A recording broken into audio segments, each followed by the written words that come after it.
तुमच्या मनात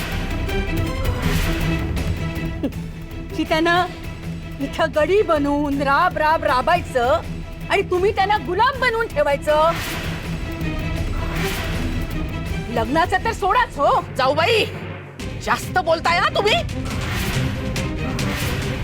मुलाचं लग्न ठरवताय, योग्यता काय त्याची? शिक्षण, कामधंदा शिकू दिला तुम्ही त्याला? सतत त्याला तुम्ही दाबलत. माझा विनू, त्याला काय मन नाही, भावना नाही, त्याची क्षमता नाही, दगड आहे का तो? जाऊबाई, तुम्ही ना फक्त स्वतःचाच विचार करता. तुम्ही ना माझ्या विनूच्या लग्नात मुद्दाम खोडा घालता, मुद्दाम प्रत्येक स्थळ नाकारता. मला काही कळत नाही.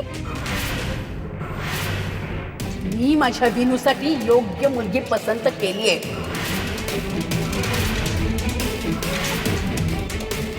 तुळसा. ए तुळसा, मोलकरीण.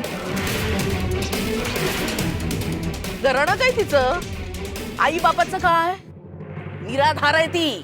धुणी भांडी करणारी दीड दमडीची मुलगी, हिला मी माझ्या घरची सून म्हणून मान्यता देईन असं वाटलंच कसं तुम्हाला? घरंदाज माणिक बरोबर जाऊ म्हणून हिला बसू?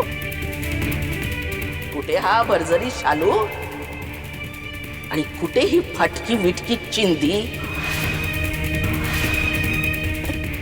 रंग नाही, रूप नाही, हो घरात लक्ष्मी आणताय की मोलकरीण? बस करा जाऊबाई. या तुळसेच्या गुणाची सर आहे ना, या भरकटलेल्या आणि लाडावलेल्या माणिकला येणार नाही.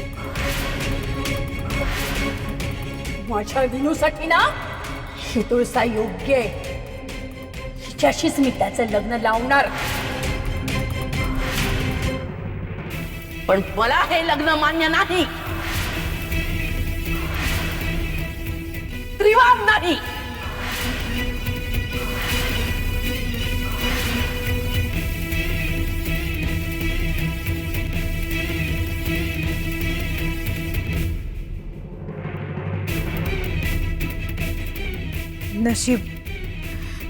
नशीब सासूबाईंनी नकार दिला.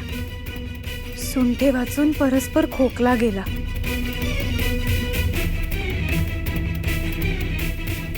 तू घाबरू नकोस तुळसा. जाऊबाई आहेत ना, त्या विघ्न संतोषी आहेत. आरडा ओरड करून स्वतःचं म्हणणं खरं करून घेतात. मी आता गप्प बसणार नाही. मला सगळं समजलंय. जाऊबाईंच्यामुळेच तू लग्नाला नकार देत होतीस ना.